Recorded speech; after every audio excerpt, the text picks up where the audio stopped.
Sperm பாடியிலேருந்து வெளியில் எவ்வளோ நேரம் உயிரோடு இருக்கும். இது யாரெல்லாம் கேட்பாங்க அப்படின்னா, ஐயுஐ நம்ம சாம்பிள் கொடுக்க சொல்லும்போது என்னால் வந்து சென்டரில் எடுக்க முடியல, நான் வெளியிலேருந்து கொண்டு வரணும் அப்படிங்கிற போது, இல்லை செல்ஃப் இன்செமினேஷன் அவங்களே அவங்க ஸ்பெர்மை எடுத்து அவங்க வைஃப்குள்ளே செலுத்துகிற போது எவ்வளோ நேரம் நம்ம பாதுகாப்பாக அதை வச்சுருக்கலான்னு கேட்பாங்க.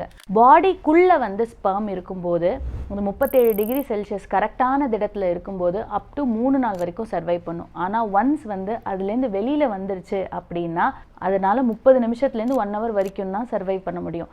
அதனால தான் சப்போஸ் நீங்கள் சிமெண்ட் டெஸ்ட்டுக்கோ இல்லை ஐயுஐக்கோ சாம்பிள் கொண்டு வரீங்க அப்படிங்கிற போது நம்ம சென்டருக்கு வித்தின் 30 மினிட்ஸ் மேக்ஸிமம் ரீச் ஆகிடுங்க அப்படின்னு சொல்லுவோம். அதை நீங்கள் கொண்டு வரும்போது உங்கள் பாக்கெட்டில் வச்சு உங்கள் பாடியோட உடல் சூட்டுக்கு ஆஸ் க்ளோஸ் அஸ் பாசிபிள் கொண்டு வரணும்னு எங்கள் டீச்சர் சொல்லுவாங்க. கொண்டு வந்த உடனே அந்த ப்ராசஸை நம்ம ஆரம்பிச்சிருவோம். அதே மாதிரி நீங்கள் வீட்டில் சாம்பிளை எடுத்து உங்கள் ஒய்ஃப்குள்ளே செல்ஃப் இன்செமினேஷன் யூஸ் பண்ணும்போது as soon as possible நீங்கள் செலுத்திடுறது நல்லது. இல்லாட்டியும் அதில் இருக்கிற ஸ்பெர்ம்ஸ் இறந்து போகிறதுக்கான வாய்ப்புகள் இருக்குது.